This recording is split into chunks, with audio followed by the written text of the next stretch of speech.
the Virginia Horse Industry Board, Southwest Virginia Agricultural Association, and the Virginia Christmas Tree Growers Association are proud sponsors of Virginia farming.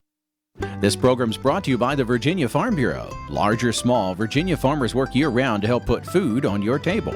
And Farm Bureau works year-round to help farmers and all Virginians. Farming, it's all good. To learn more, go to vafarmbureau.org. Polaris, offering its hardest-working, smoothest riding off-road side-by-sides, featuring the value-minded new Ranger 800 midsize, hunt, farm, or trail. Polaris has the Ranger side-by-side you want at Polaris.com. Brought to you by Farm Family, Life, Auto, Business, Farm. Steve Morse, fruit grower, distiller, entrepreneur. Another personal story on farmfamilypeople.com. Farm Family, the people you know. Hi everybody, welcome to Virginia Farming. I'm Amy Roscher. This week we're setting the record straight on caring for trees. Now, pruning and topping are not the same things. In fact, experts agree that topping trees is bad for many reasons. We'll find out why when Extension Agent Adam Downing and Certified Arborist Joe Murray join us on Ag Insights. We'll also share some important tips for growing vegetables when we go in the garden. And we'll have the Ag Calendar and a Minute in the Field video. All this plus the Ag News of the Week on this edition of Virginia Farming.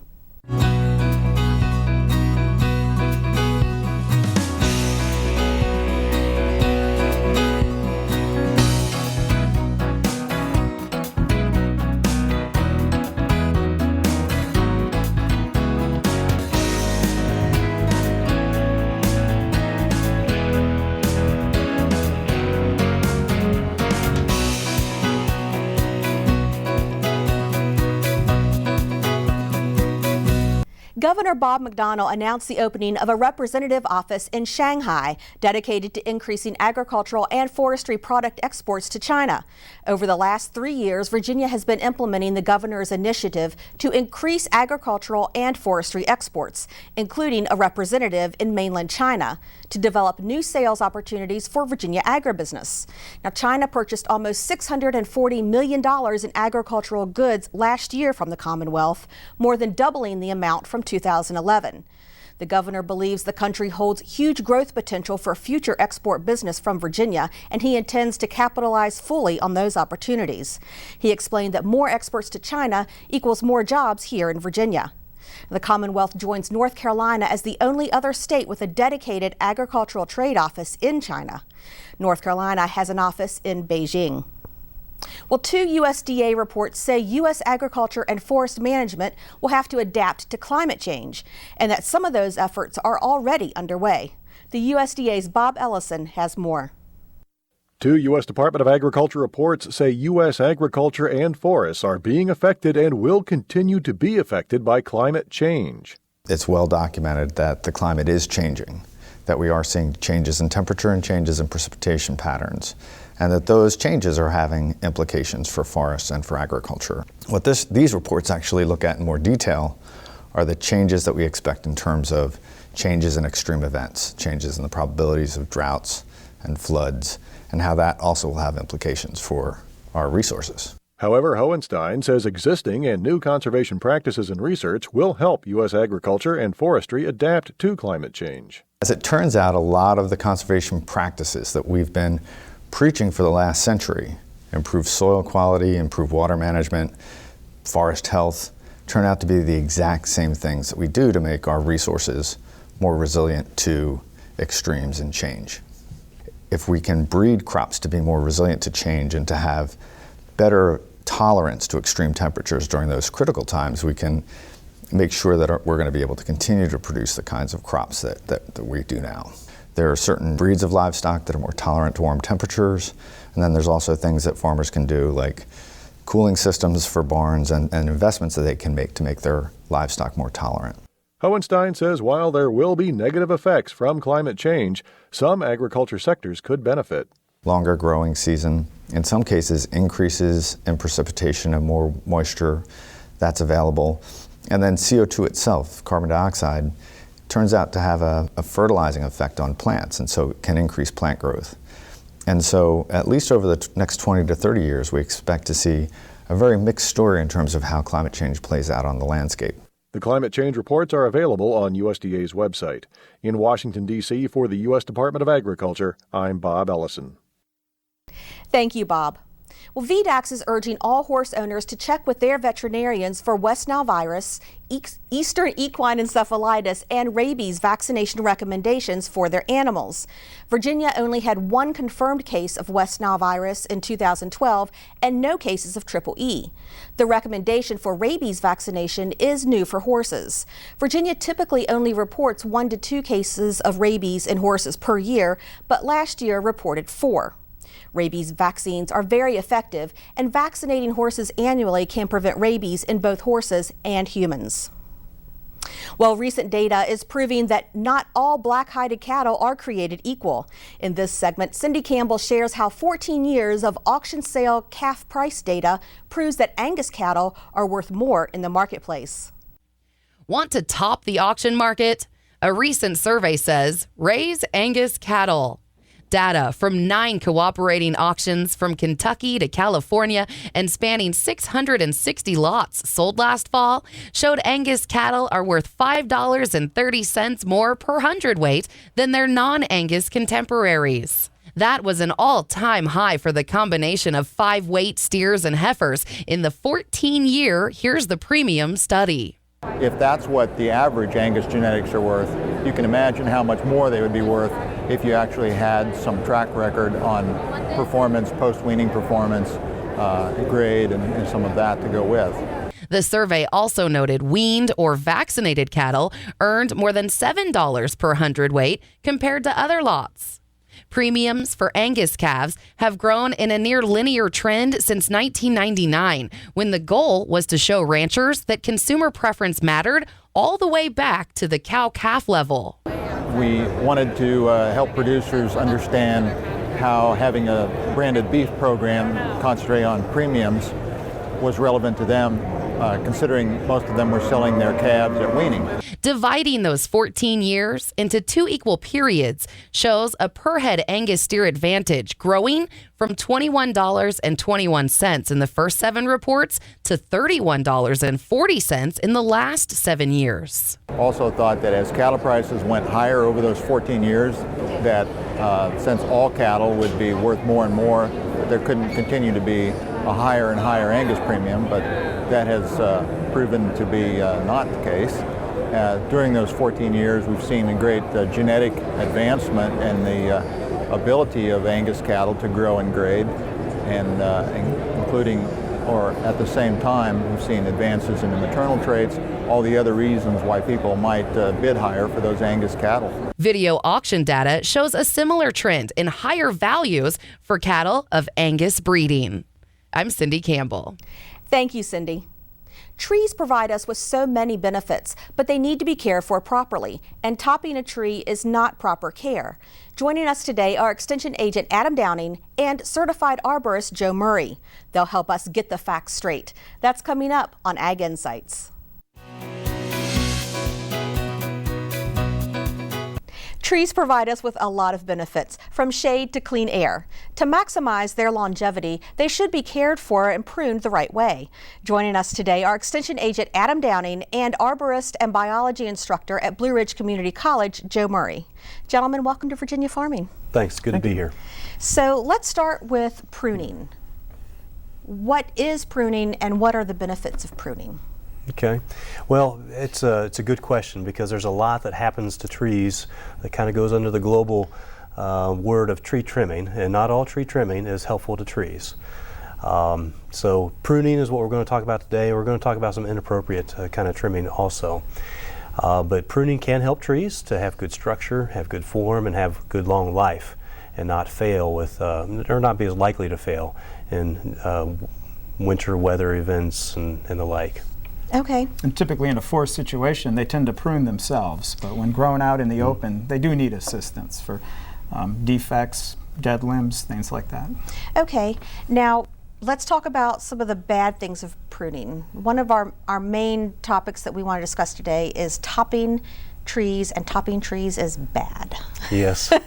So that's news. Tell us why, well, it's news to me. Tell me why topping trees is bad and what constitutes topping? Okay, yeah. Well, it's not unique to one part of Virginia or to Virginia. It happens all over the place. It'd be interesting to do a study on how this came about to be such a problem, such a common problem.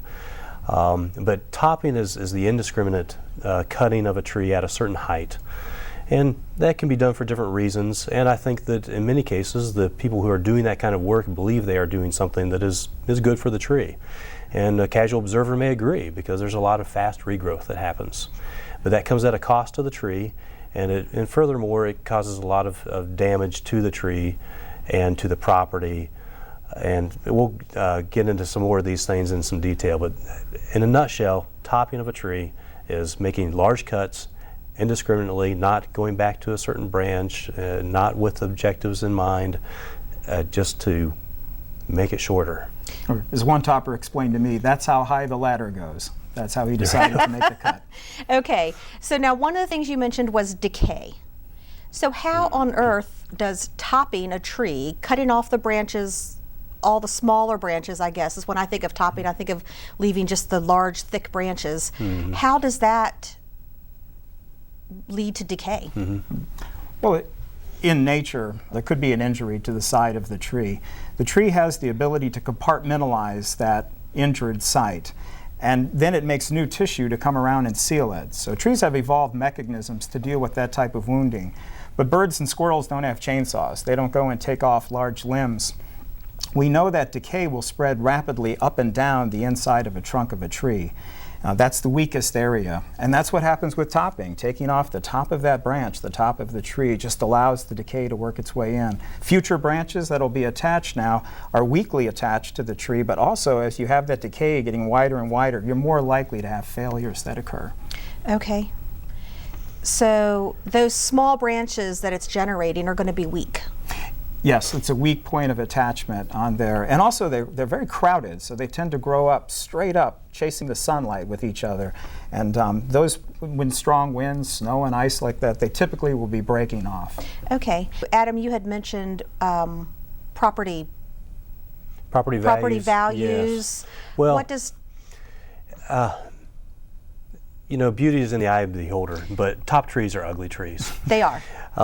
You totally lose the natural form of the tree, the architecture that tree was designed to have, and topping really destroys that, because as Joe said, the regrowth happens in this whippy growth. It's called water sprouts, and they just all go straight up. They're not in proportional size to what they're attached to, so on, etc. And literally, it does reduce the property value of a single family home. Say, if you wanted to sell that home, it has just lost some value because of the appearance of that tree.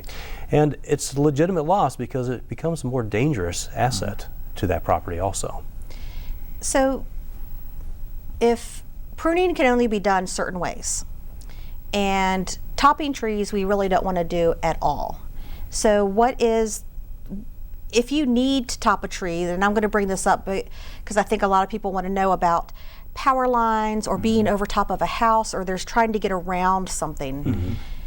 What's the solution? The best solution is before it becomes a problem. Anytime you're talking to a tree person or a gardener, it's always the right tree in the right place. And that is the best long-term solution. In certain cases, people are going to insist on trying to make something fit in a space, and to a certain extent we can accommodate that. I'll let Joe talk about one of those methods. It's called reduction, reducing the crown, reducing the size, either the height or the spread about. For example, we'll take the trees underneath power lines. There's an example of we don't have the right tree in that particular place. I think the sustainable solution would be to replace that tree with one that maybe only grows up 20 or 30 feet. They're called utility-friendly trees. So that's where a lot of people get the idea of tree topping. They see a company come by, and that company is trying to provide that clearance from around the wire. And it may look like topping, but they have been asked by different professional societies, and to the most part they're doing this, they're making a proper reduction cut. So for example, if you want a tree cut back from your house, you would tell the arborist how much clearance you want, and the arborist looks for that point where he can make a cut. He wants to cut back to a branch that's a third of the diameter of the branch that's going to come off. That branch will be able to make enough food to keep the branch alive. It'll be able to pull enough water out, and it will also provide hormonal control. Because when a tree is topped, there's hormonal chaos, and that's where we get that proliferation of sprouts. Okay, so when we're talking about topping, what are some other avenues that an arborist or a tree trimmer who's coming in can look at as opposed to topping? What's another route that they can take? Well, it is that crown reduction pruning, which is one of the methods of pruning.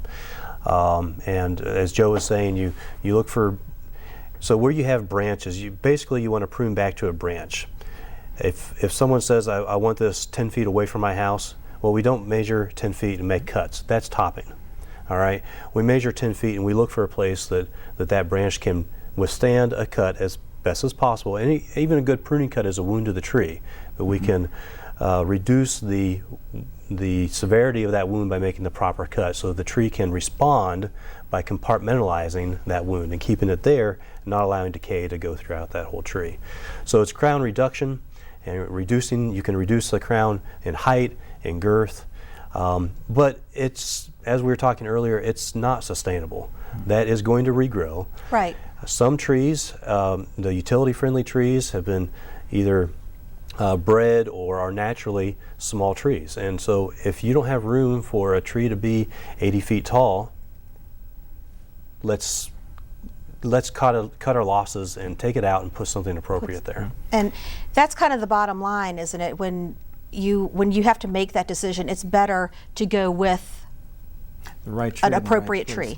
But also safety is another reason why I think a lot of people top their trees. They're watching, a storm, and they don't want that to happen. We all have different appetites for risk. So the arborist would explain, I do not see any defects in this tree. It's attached well to the ground. There's no defects in the branches, so that it doesn't present a threat. So arborists are trained to look for these defects and then to let the property owner know that.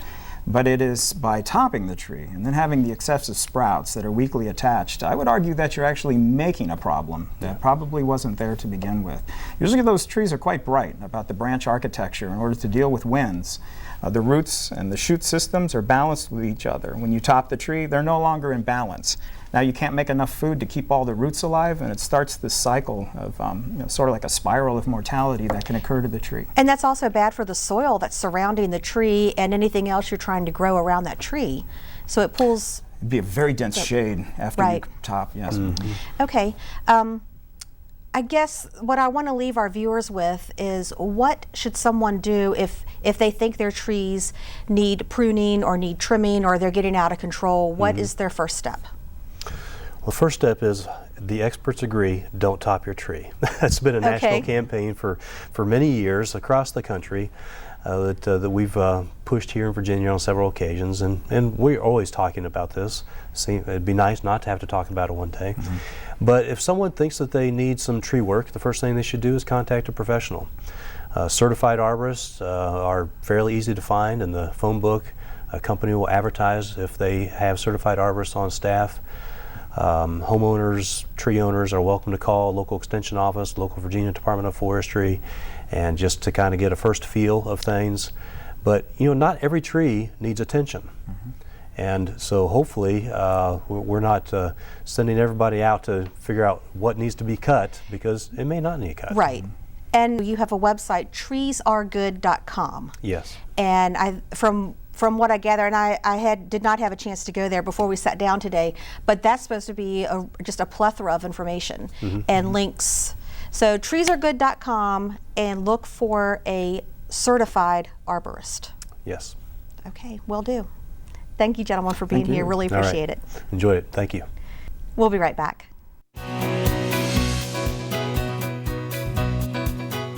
It's about time to be thinking about what kind of vegetables to plant. You don't need a lot of space, and you really don't need that many plants to have a nice summer harvest. Let's join Mark Viette in the garden. When you're thinking about a vegetable garden, you don't need a big area. And one of the things that you're going to notice in this garden here is they're raised beds. And the great thing about raised beds is that it almost forces you to plant just a couple of each item. And in these raised beds, there's lots of compost and organic matter. And that has allowed this vegetable garden to look great in September after a dry year. And in this garden, there's only, 6 of this, 4 of this, 12 of this. And if you look at this garden, it is filled with tomatoes, peppers, asparagus, strawberries, peppers, and there's more. So let's take a look at some of these different plants that you can plant and have right in your own backyard. Let me look here. There's nothing better than picking your own fresh tomatoes and eating them right off the vine. And as you look here, there's a couple varieties of tomatoes, only 1 or 2 of each type, and they're in cages. And in some cases, you might have your tomatoes, sprawling out in part of the bed. As I'm walking this way, there are strawberries that you can plant in this type of raised bed environment. This whole garden is about 50 feet by 50 feet, and you can have one even smaller than this. And as we're walking down, all of us know it's hard to find really good fresh asparagus, but you can grow that right in these raised beds. Now, normally for asparagus, it's going to take 2 to 3 years to really start bearing the fruits of what you've planted. And so they recommend for the first 2 years not to pick your asparagus until the 3rd or later year. Asparagus does like a lot of organic matter, and you plant them in wide trenches. You plant the asparagus and fill back with your own compost. And look at these peppers here, a variety of peppers, jalapeno peppers, bell peppers, but again, there's only a couple of each plant. That's the real key. In addition to having only a few of each plant, it is important to have what we call succession planting. And you're looking at all of this here, and then there are also some lettuce and some broccoli plants that have been planted. And you don't even notice, I didn't mention in the beginning, there's even carrots in this garden in addition to the beets. The other great thing about this type of gardening is that it allows you to dedicate a little space to try something new each year. It might be a new type of lettuce, new type of bean, or it might even be the artichoke, which we'll look at right now. And here is that Jerusalem artichoke, something new to try. Just dedicate that little garden to something new. You might even fill in with some herbs like the basil here, so you can use this in your salsa and things you're making. And in this 50-foot by 50-foot garden, there's even fruit trees like the pear tree here, and raspberries and blackberries. And even in this small garden, you can have too much. And as you see behind me, the Roma tomatoes are just ready to be canned. So you can even make your garden even smaller, and it will still give you lots of fruit and vegetables throughout the year, especially if you plant again and again in small numbers. I'm Mark Viette. Join me next time in the garden. Taking a look at our ag calendar, there are numerous events taking place at the Virginia Horse Center in Lexington. The Bonnie Blue National Horse Show will take place May 8th through the 11th. Hear the Beat, a therapeutic riding fundraiser, will be held on May 12th. And the Virginia Classic Walking Horse Show will be held May 17th and 18th. Well, the garden fair at Blandy Experimental Farm will take place May 11th and 12th in Boyce. You'll find vendors with perennials, small trees, items for the home and garden, with family activities on both days. Proceeds support programs at the State Arboretum. Visit blandy.virginia.edu for more information. That does it for our show. Have a great week, everyone. I'm Amy Roscher for Virginia Farming.